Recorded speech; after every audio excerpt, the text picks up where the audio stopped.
Magandang umaga po muli sa bawat isa sa atin at tayo po ay nagpapasalamat sa Panginoon. No? Muli tayo magkakaroon po ng ating pong morning devotion para po sa ating pong teksto ngayong pong umaga. Buksan po natin sa aklat po ng Hebrews chapter 4 verse 12. For the word of God is quick and powerful than any two-edged sword, piercing even to the dividing asunder of soul and spirit, and of the joints and marrow, and is a discerner of the thoughts and intents of the heart. Tayo po'y manalangin. Salamat po, Panginoon, sa pribilehiyong ito muli na kami ay makapagninilay ng inyong pong salita. Panginoon, aking pong dalangin ng inyong pong gabay at pangunguna. Kumilos ka at gamitin mong pagpapala nawa ito sa bawat isa naming mga kasamang nakapakinig at nakapanood. Ikaw po ang aming tinataas, kayo po ang aming niluluhati sa oras pong ito. Sa umangalan po ng Panginoong Isus, ito po aking dalangin.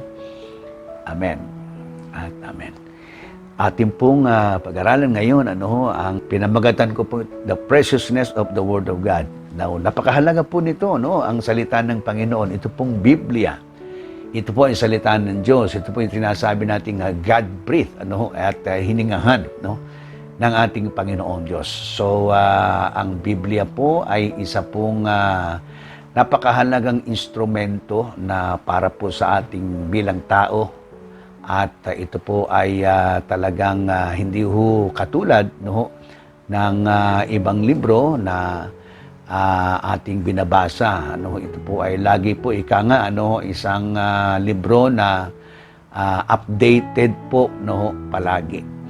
At ito po ay tinatawag na isang complete library books. Ito yung tinatawag na Biblios, composed of many books, ang salita ng ating Panginoon. So, mga katotohanan po ng salita ng Panginoon. Una po sa lahat, ang salita ng Panginoon po ay infallible. Ibig sabihin, hindi ho ito nagkakamali. Sa aklat po ng awit, kabanatang 19, talata 7, sabi po dito, the law of the Lord is perfect, converting the soul. So, ito po ay ganap at talaga pong kumpleto. Hindi po ito kayang magkamali sapagkat ito po ay makatotohanan na sa Panginoon po nanggaling ang salitang ito. So, not only is infallible, but it is inspired. Yung sinasabi ko po kanina na God-breathed ang salita ng Panginoon. Sa 2 Timothy chapter 3 verse 16, all scriptures, it says that given by inspiration of God, and it is profitable for doctrine, for reproof, for correction, for instruction in righteousness. So, ito po ay sa ating Panginoon, itong mga salitang ito. Kaya po makatotohanan at meron pong kapangyarihan or bisa. Doon po sa teksto na binasa natin, the Word of God is quick and powerful than any two-edged sword. Yung pong parang dalawang talim na espada o isang bahagi po na kapag ito po talagang tumitimo at nasasaktan tayo pagka nababa. Kaya maraming tao hindi magawa magbasa ng banal na kasulatan dahil po ito ay nasasaktan. Minsan parang nakikita nila yung kanilang sarili. And the same token, tayo po, binibigyan tayo ng tunay na katotohanan kung sino tayo. Ipinapahayag po ng salita ng Panginoon. So, napakahalaga po nito ay sa atin po bilang tao ay napakalaking bagay na mabigyan natin ng pansin.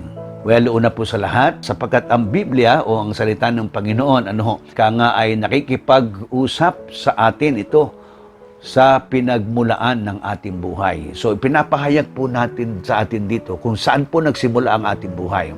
So, number one, it deals with the source of life. Saan nanggaling ang buhay natin?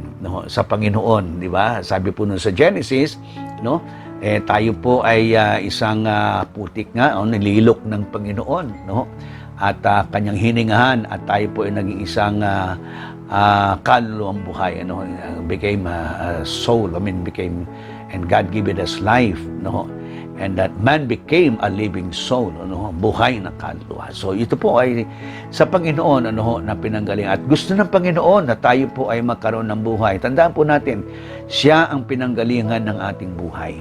At aklat po ng John chapter 10 verse 10, sabi po dito, ang salita ng Panginoon, the thief cometh, but for to steal, to kill, and to destroy, but I come that they might have it more abundantly. Gusto ng Panginoon, itong pong buhay na ito na pinanggalingan na nagaling sa Diyos, hindi lamang maunawa natin ang buhay, kundi yung kasaganaan.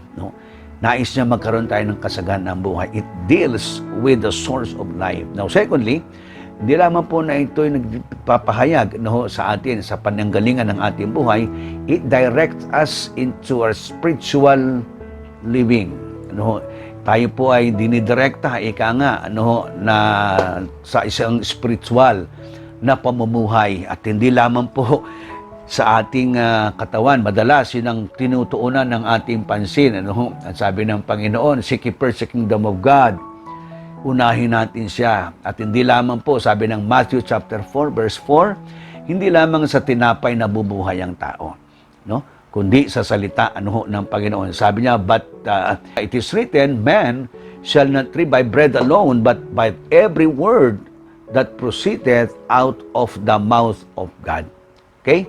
So, hindi lamang po tayo dapat nagpapalakas ng ating pangatawan. Ang salita ng Panginoon, nagbibigay po ng kalusugan, kalakasan sa ating spiritual na buhay. Yun po yung tutuusin, ito po yung pinakamahalaga, Yung ating katawan na ito, hindi magtatagal at mawawala, mabubulok, pero yung salita ng Panginoon, na kailangan ng ating kaluluwa, mananatili po ito, Sabi ng Panginoon sa Matthew chapter 24:35, heaven and earth shall pass away, but my word will not pass away. Now, pangatlo, it demonstrates the Savior's love.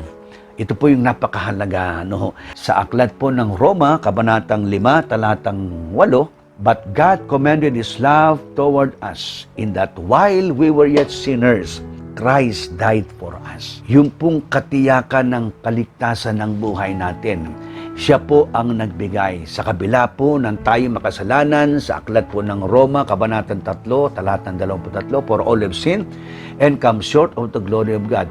Meron pong kapatawaran tayo sa Panginoon. Ibinigay niya po ang pag-ibig niya, pinadama niya ang pagmamahal niya, ipinaubaya niya ang kanyang sarili.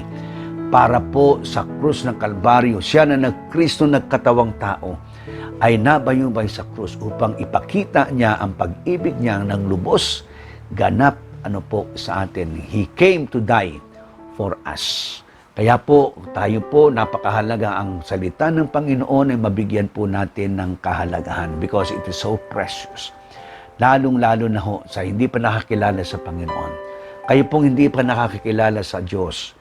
Ang bahagi po ng ito ng ating pong pag-aaral napakahalaga po para sa inyo. Tanggapin niyo ang Panginoong Jesucristo. Aminin niyo na kayo makasalanan sa inyong puso. Pagsisihan niyo ang inyong kasalanan at tanggapin niyo ang Panginoon. Tayo po mga mananampalataya, nararapat po na ating bigyan ng pagpapahalaga ng tunay ang salita ng Panginoon. Bigyan po natin ito ng importansya sa ating buhay. Baka mamaya mas mahalaga po yung text pa ng message ninyo sa cellphone. Pero salamat sa Panginoon. Tayo po ay meron pong buhay na walang hanggan na dulot po at isinasaad ng salita ng Panginoon. Tayo po ay manalangin. O dakilang Diyos, sa iyo po ay aming pinagtitiwala ang oras pong ito. Gamitin mo ang salita mo, Panginoon, sa mga hindi pa nakakilala sa inyo. Magpasya sila na ikaw ay tanggapin sa kanilang puso. At kami po ng mga mananampalataya, patuloy mo pong bigyan kami ng iyong pong mga salitang ito, maging bahagi ng aming buhay, maging kasangkapan ng aming patuloy na pamumuhay sa inyo at paglilingkod. Gamitin mo po ang lahat ng ito, Panginoong Diyos, ay kaluluwalhati mo. Salamat po sa iyong mga salita. Ito pong aming panalangin at iling sa pangalan po ng Panginoong Jesus. Amen at Amen. Magandang umaga po at pagpalain po tayo ng ating Panginoon.